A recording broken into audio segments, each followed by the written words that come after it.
Olá! O Câmara Aberta de hoje apresenta uma matéria sobre atividades sensoriais para crianças com autismo. Vamos falar também sobre o apagamento da população bi e sobre os debates da presença das mulheres na ciência. Essas e outras reportagens você confere agora no Câmara Aberta.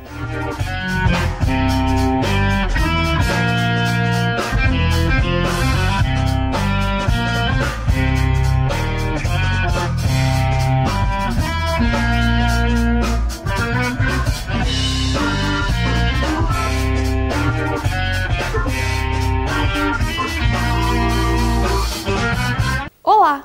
Sejam bem-vindos ao Câmara Aberta. Atividades criativas e lúdicas são importantes para qualquer fase do desenvolvimento infantil. No caso de crianças com autismo, as brincadeiras podem ser incorporadas nas sessões de terapia, estimulando aspectos sensoriais e comunicacionais. Na UFMG, o Programa de Atenção Disciplinar ao Autismo, o PRAIA, utiliza o formato recreativo para os atendimentos psicológicos. Confira na matéria.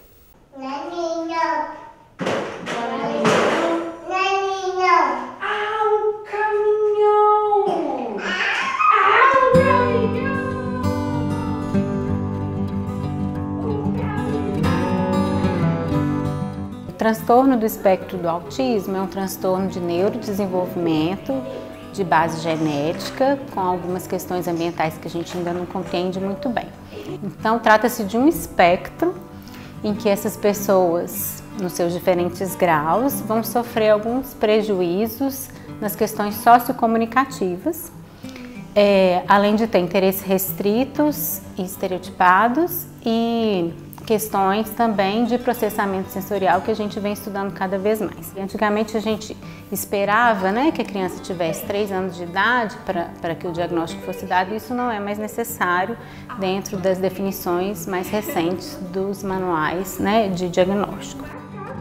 Geralmente as crianças autistas são crianças que brincam muito sozinhas, de forma repetitiva e com o mesmo brinquedo. Esse brincar, para a gente, ele não é o melhor, o mais sofisticado. Então, quanto mais oportunidades de brincar através de interações afetivas, nós estamos entendendo que nós podemos oferecer mais oportunidades para que a criança desenvolva competências que nela são fracas. Quanto mais eu conseguir, através das brincadeiras, flexibilizar os seus interesses, favorecer o contato visual, a interação de forma afetiva, eu vou estar estimulando a aquisição dessas competências. A questão do espectro, dos graus, ela diz respeito à quantidade de suporte que cada pessoa precisa. Então, um autista leve, ele vai precisar de menos suporte do que um autista severo, que vai precisar de bastante suporte. Jogos eletrônicos devem ser adequados à idade e, quando possível, monitorados por adultos de forma afetiva e com a adequação no conteúdo. O que a gente não quer é que a criança passe muito tempo diante de jogos eletrônicos, brincando de maneira isolada, porque entendemos que essas atividades não proporcionam oportunidades de comunicação e interação com outras pessoas. Vira, João. Vira, vira, vira. Vira, vira, vira. Colocou, encaixou um pato.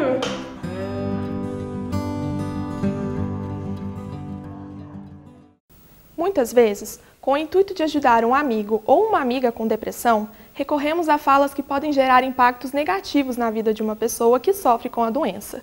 Sabemos que o suporte afetivo é extremamente necessário, mas qual seria a maneira mais indicada de ajudar?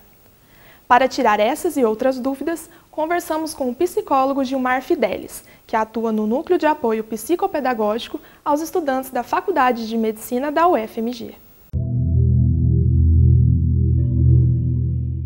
Na nossa ansiedade e nossa vontade de que o outro melhore, a gente atropela, às vezes, o tempo do outro. Cada ser humano é peculiar, ele tem a sua estrutura de vida, ele tem a sua construção pessoal e assim, ele vai ter fases distintas dentro da sua estrutura de vida. Para aquela pessoa, aquela fase ela pode ser um momento muito amplo de vida e muito mais complexo do que simplesmente uma pequena fase, né? Essa é outra frase complicada, né? Porque ela gera uma incapacidade na pessoa ou uma percepção de que ela poderia ter sido mais capaz. Tem aquela expectativa do social de que ela tem um tempo para melhorar. E se ela não melhora nesse tempo que a sociedade espera, ela é incompetente para transitar ou para dar conta dessa situação. Cada ser humano ele tem uma vivência pessoal, peculiar do seu sofrimento. Então, quando você joga uma expectativa de melhora que é sua para o outro, você joga mais um peso sobre ele de que tem que melhorar.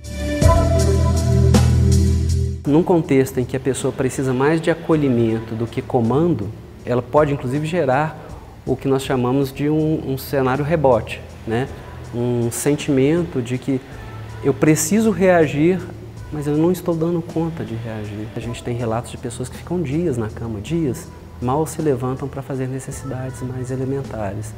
Então, quando você joga uma frase como essa, você provavelmente gera nessa pessoa um desconforto muito maior do que simplesmente vamos lá, né? Vai dar certo. Essa talvez seja uma das piores intervenções, porque de novo, você gera no indivíduo um desconforto muito grande, no sentido de não se sentir grato pela vida. Comparações como, olha, tem gente com câncer, tem gente, né, sofrendo fisicamente, você que está com o corpo físico perfeito e não está dando conta disso, né? Esse cenário comparativo, ele não é muito bom, porque ele pode gerar o que a gente diz assim, de um processo paralelo, que só vai piorar o quadro. Quando você traz essa fala, você não tem motivos externos, mas e meu mundo interno? Essa frase ela é perigosa no sentido de que ela desconsidera o meu mundo interno, a minha vivência, o meu sofrer, a minha intimidade. Então, a gente pode passar por uma vivência absolutamente tranquila para você, mas muito danosa para mim. Esse semestre mesmo eu tive um aluno que fracassou numa disciplina e ele se colocou como incompetente, eu sou burro, Isso é uma vivência muito dele, né? Não é falando que isso aí é pouca coisa, que eu vou desconstruir esse contexto. É tentando entender por que ele sente daquele jeito. Talvez eu possa responder a todas essas questões como você está, como você gostaria de estar. Eu posso fazer alguma coisa para te ajudar? A ingestão de bebidas alcoólicas por universitários é comum nos momentos de lazer. Porém, se não utilizado da forma correta, o consumo, antes ocasional, pode se tornar um vício. Para abordar o tema, conversamos com Michele Halil, pesquisadora da Faculdade de Medicina da UFMG.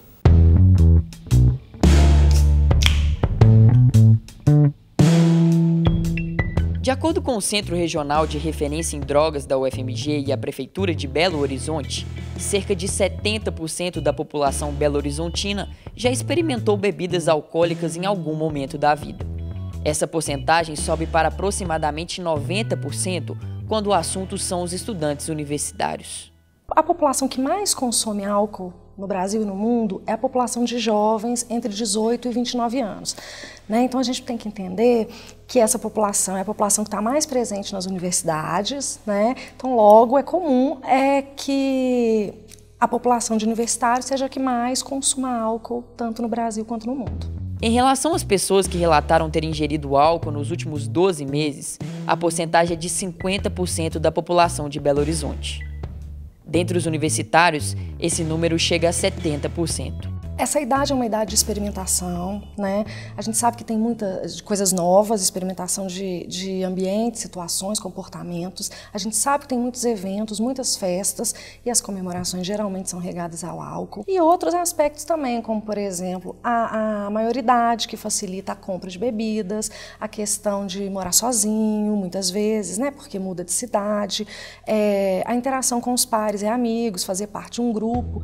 De acordo com a Vigitel, cerca de 20% da população brasileira consumiu álcool de forma abusiva nos últimos 30 dias. Enquanto entre os universitários, a prática foi relatada por 25% das pessoas.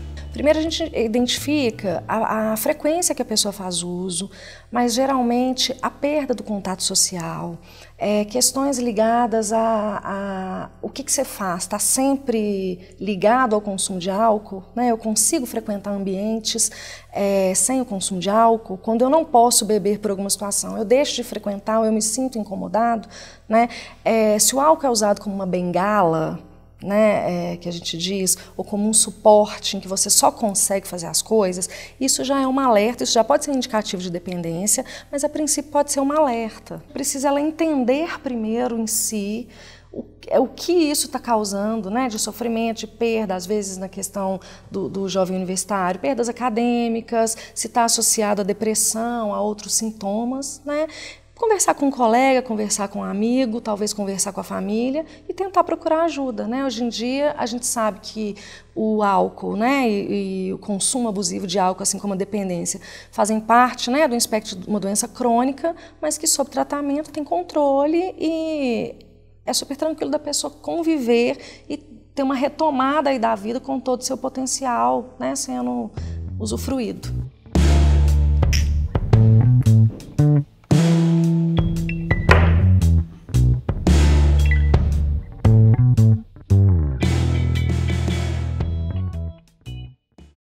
A expressão apagamento bi surge como uma forma de refletir sobre a invisibilidade da população bissexual em âmbitos históricos e sociais. Na matéria a seguir, conversamos com algumas pessoas que relataram histórias de bifobia.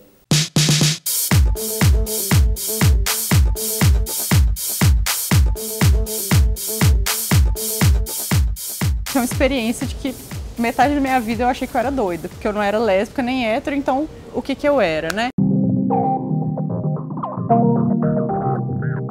No meu mestrado eu trabalho com questões relacionadas à saúde LGBT, mais especificamente à saúde trans. A militância bi tem tentado quebrar essa questão binária da bissexualidade, e por isso a gente diz, né, que uma pessoa bissexual é um indivíduo que tem a sua afetividade e sexualidade dirigida a mais de um gênero. Foi aos 9 anos, né? Foi bem trash, assim.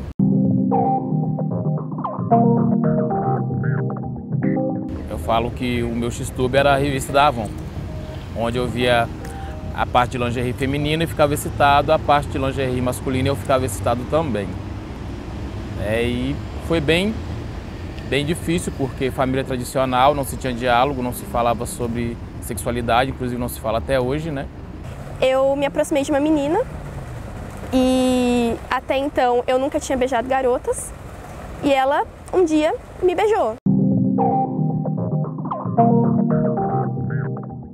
E aí eu falei, não, eu sou hétero, eu não beijo meninas. Mas eu acho que isso ligou uma chavinha, sabe, na minha cabeça, e eu fiquei pensando nisso, assim, muito tempo. Porque eu também gosto de meninos e isso sempre foi claro pra mim. E de repente uma menina apareceu na minha vida e foi tudo completamente diferente. A gente não vê muita representação de bissexualidade em filmes, a gente não encontra referência da bissexualidade, não se lembra da bissexualidade. Então isso tem a ver com o apagamento bi. A bissexualidade ela não encontra referência no imaginário social. E aí, para falar de bifobia, né, a gente pode falar, por exemplo, de que quando ocorre a representação da bissexualidade, essas representações são sempre estereotipadas. Para as mulheres, eu acho que acontece aquela coisa do fetiche. Então, uma mulher que é bissexual, ela tem por obrigação que aceitar, topar qualquer parada, entendeu? Então, assim, já aconteceu de eu estar na balada, na própria parada LGBT, com a minha namorada, e as pessoas perguntarem se podia dar um beijo triplo, por exemplo. E não é bem assim. Tive vários relacionamentos desfeitos pela questão da bissexualidade, tanto com homens, tanto com mulheres.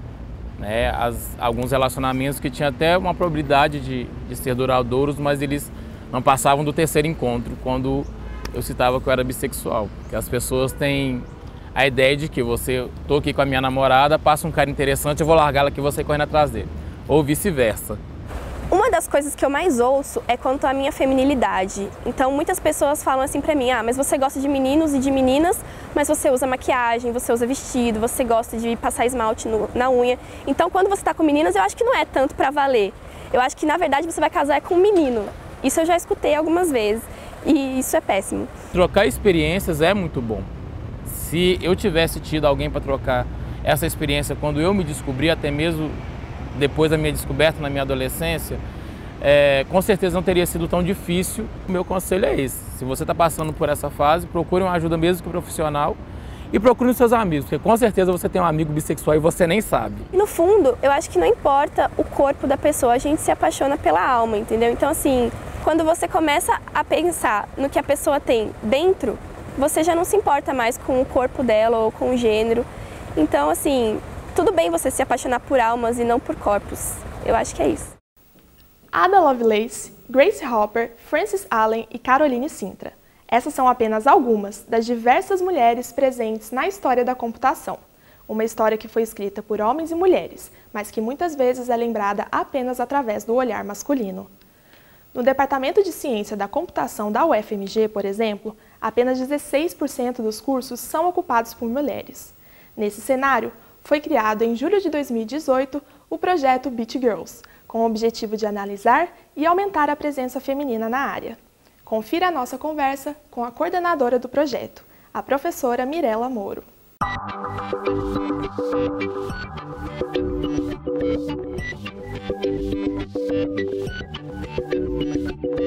O projeto Beat Girls é um projeto de extensão aqui do Departamento de Ciência da Computação da Universidade Federal de Minas Gerais.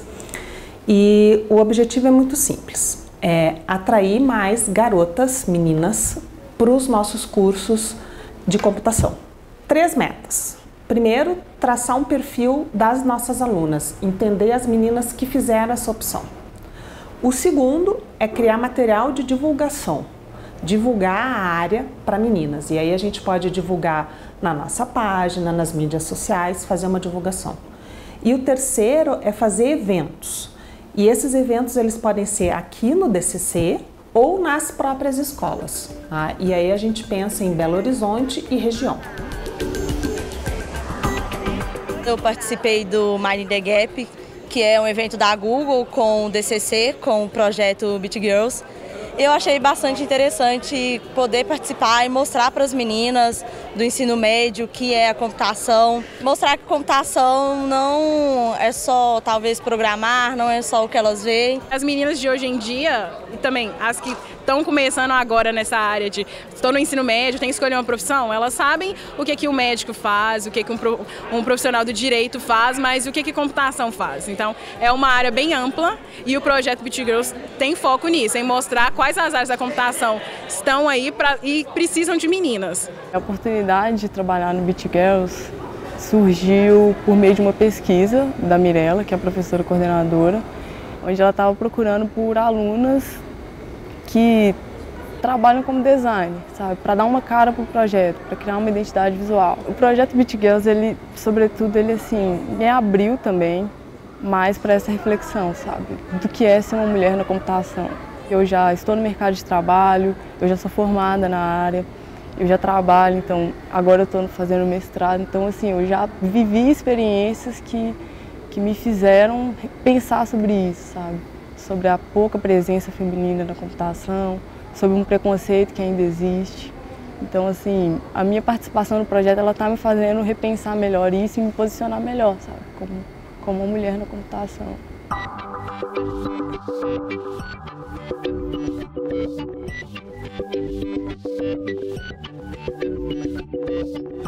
A gente tem dados do MEC, esses dados estão disponíveis na página do MEC, do Ministério de Educação, que mostram que realmente o número de meninas matriculadas nos cursos, hoje no Brasil, a média fica em torno de 15%. São poucas meninas que entram, menos meninas que se formam e menos ainda que entram no mercado de trabalho da área de computação.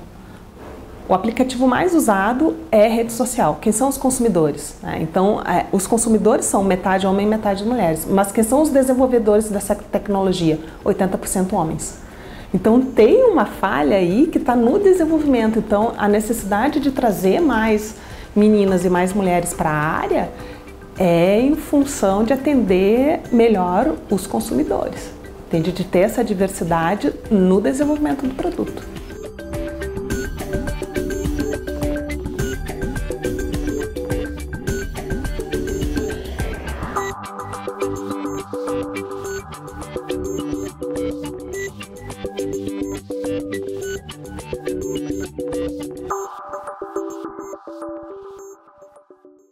Você já imaginou ter acesso a materiais jornalísticos através de HQs?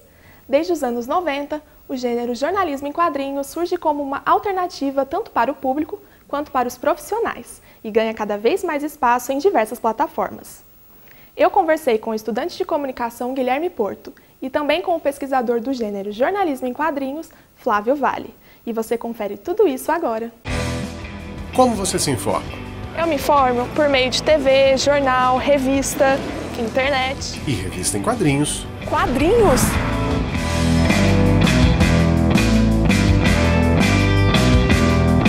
O jornalismo em quadrinhos oferece para o jornalista uma possibilidade que as outras linguagens do jornalismo não oferecem. Um jornalista que escreve, ele vai descrever um determinado espaço. O jornalista que desenha, ele vai mostrar determinado espaço. Então a gente tem outras formas de produzir sentido, né? Que um é a descrição pela palavra, o outro é a descrição pelo desenho. Isso é uma potência muito grande, mas também é uma fragilidade, posto que a fabulação no jornalismo, ela é algo que deve ser escondida, né? Não que ela não seja bem-vinda, porque narrar é fabular, né? O problema é que muitos jornalistas negam esse gesto. O jornalismo em quadrinhos surge na década de 1990, com o jornalista e quadrinista estadunidense Joe Sacco. Influenciado pelos quadrinhos undergrounds dos anos 1960, ele lança Palestina, considerada a primeira revista do gênero jornalismo em quadrinhos. Sacco é conhecido pela produção de reportagens de guerra através das HQs. Desde então, o jornalismo em quadrinhos ganha espaço em diversas plataformas. No Brasil, o paulistano Marcelo de Salete ganhou destaque ao ser premiado no Eisner Awards 2018, o Oscar das HQs. Quando a gente começa a estudar jornalismo, a gente pensa muito em escrever jornal, escrever revista, a gente pensa no impresso, a gente pensa na TV. E aí, quando eu descobri jornalismo em quadrinhos, me veio um insight, a lâmpada que gira assim na sua cabeça, acende. Eu falei, isso é uma boa forma de fazer jornalismo e, na minha opinião, o jornalismo em quadrinhos seria uma nova forma, não que viria a acabar com o jornalismo como ele é feito hoje, mas uma vertente diferente que quem quiser buscar informação e quiser em jornalismo em quadrinhos, vai achar algum material bom que seja aplicável para a vida dela. A história em quadrinhos ainda tem uma outra possibilidade, para mim essa é a mais cara, que é aquilo que o jornalista em quadrinhos não desenhou, aquilo que ele não escreveu. Porque a leitura dos quadrinhos, ela se dá passando de um quadro para o outro. E entre um quadro e outro está a imaginação do leitor. Não que a imaginação do leitor não se faça presente na fotografia ou no texto escrito, se faz. Mas as lacunas dos quadrinhos é muito maior. Então a experiência de leitura e as possibilidades de significação estão mais colocadas na mão do leitor do jornalismo em quadrinhos.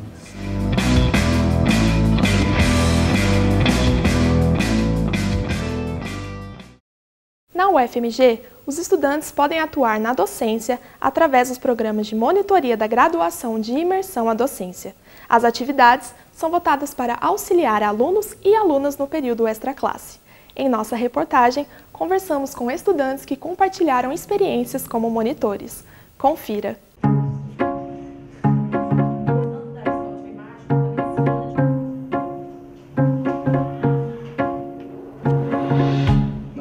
Aqui no programa de monitoria em fisiologia, a gente atende estudantes de ciências biológicas, o curso da casa, e de todos os cursos aqui do ICB que tem disciplinas da fisiologia. farmácia, terapia ocupacional, educação física, medicina, enfermagem, diversos cursos. Eu acho que eu me tornei monitor muito para ter uma experiência maior com a parte da licenciatura, porque eu sempre quis formar mesmo em bacharelado e licenciatura, era meu plano desde o início. E aí eu trabalhei na iniciação científica durante bastante tempo da minha graduação. E aí chegou nesse ponto que eu falei assim, eu tenho muita experiência de pesquisa, mas tenho muito pouco de ensino. Na monitoria, os alunos das duas aulas do professor Toninho, né? Fundamentos da animação, que é o que eles estão tendo agora, e a animação de personagem, que é no terceiro semestre, eles vêm aqui porque eles precisam fazer essas animações até o final do semestre. Só que eles não têm tempo suficiente para fazer essas animações na aula, porque dá muito trabalho e leva muito tempo. E tem erros, eles têm que corrigir as coisas, então eles vêm aqui na tarde para poder completar esse tempo e fazer durante a monitoria. E eu tô aqui para ajudar eles. Eu meio que me apaixonei muito por fazer animação 2D. Então aqui eu tenho mais contato com isso. A primeira vez que eu fui monitora foi em 2017 e eu iniciei com saúde coletiva e epidemiologia. Então eu fiquei 2017 inteiro com essas duas disciplinas e no final com atenção básica. E esse ano eu sou monitora de saúde mental e enfermagem psiquiátrica. As minhas funções como monitora são conversar com os alunos, intermediar esse processo aluno-professor, ajudá-los com as dúvidas, divisão de campos de estágio, entrega da documentação e todas as informações que forem necessárias. Acho que os estudantes eles se sentem mais à vontade para fazer as perguntas na monitoria, porque é uma relação diferente da que se tem com o professor. Eu mesmo, quando estava fazendo as disciplinas, das quais eu sou monitor agora, não me sentia tão à vontade para conversar com o professor sobre algumas... Não só apenas sobre dúvidas da disciplina, mas sobre curiosidades mesmo a respeito do conteúdo. E na monitoria eu vejo isso muito diferente, sabe? Quando eu procurava monitoria, quando eu fazia as disciplinas, e agora sendo monitor, eu vejo que essa relação é bem diferente. Uma experiência que me marcou foi de uma aluna que ela precisou muito de uma ajuda, porque ela não estava conseguindo, ela não tinha coragem de conversar com o professor. Então ela me procurou para poder tirar a dúvida e eu sentei e conversei com ela, expliquei que não precisava de ter esse medo, que a gente poderia resolver tudo junto. Isso foi muito gratificante. Tenho contato com outras pessoas também, com várias as maneiras diferentes com que eles animam e com que eles percebem essas informações e como eles aprendem essas coisas. Então é uma maneira de conhecer métodos e pessoas diferentes. Ser monitor tem me dado uma experiência muito rica, sabe, em comparação com, por exemplo, participar de uma iniciação científica. Ter me aproximado do conteúdo de uma forma diferente, porque quando você ensina é muito diferente de quando você está no laboratório produzindo, fazendo experimentos. É uma forma de ter contato mesmo com essa realidade de ser professor. Muito importante para mim.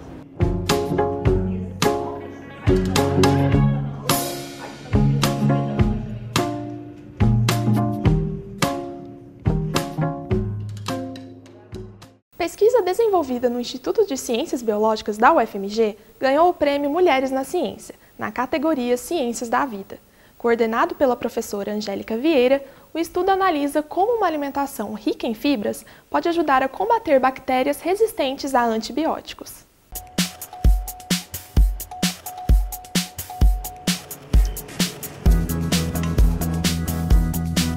Eu gostaria muito que esse prêmio, assim como eu me vi inspirada em outras mulheres, jovens pesquisadoras que ganharam esse prêmio, eu gostaria de que isso fosse serviço de inspiração para outras jovens mulheres que estejam aí iniciando na carreira, principalmente atualmente, que a gente vive um cenário científico nacional muito desfavorável, assim, né?